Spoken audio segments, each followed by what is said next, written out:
satu step saja, terus boleh kasih punya perut tak buncit. Terutamanya siapa yang dah bersalin, perut besar buncit, perut bawah besar, bertayar-tayar. So, badan relax. Tarik nafas.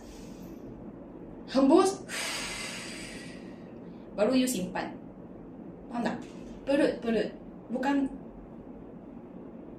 relax. Duduk pun boleh, berdiri boleh, baling pun boleh. So senaman ni tak kira masa, tak kira mana tempat, you boleh je buat. Okey, mari. Tarik nafas. Hembus. Semua rasa dekat perut. Yang salah. Macam ni salah. Okey, selepas kita dah amalkan perut kembung, okey, sekali lagi ya, tarik nafas.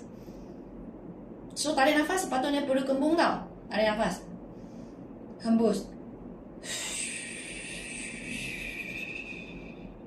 Okey, dah habis kemut. Mula-mula rasa sakit-sakit kat pinggang, then you tahan je perut, jangan tahan nafas. So you boleh cakap macam biasa, buat kerja macam biasa, typing macam biasa, masak macam biasa.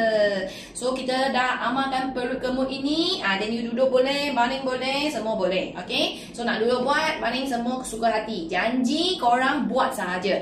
Untuk kawan baru, kita amalkan ini senaman setiap hari, praktis lah at least 3 hingga 5 minit. You kena aturkan sikit masa untuk praktis.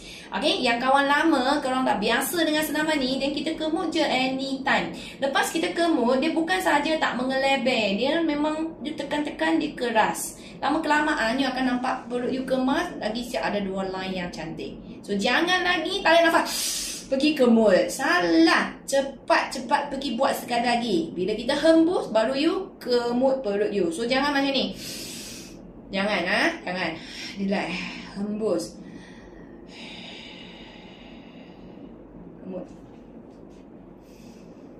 Hembus.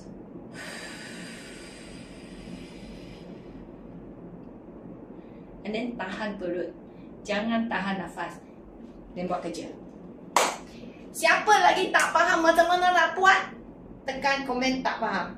Yang sudah habis faham? Tekan komen faham. Kalau korang sudah pandai amalkan kemut perut ini, korang minum sekali dengan air bakar lemak ini lagi best. Sebab air bakar lemak ini ialah air yang sihat untuk cepatkan lagi kita kempis perut. Sebab apa? Sebab dia akan sekat kita makan, kurangkan manis dan juga naikkan metabolik badan bakar lemak.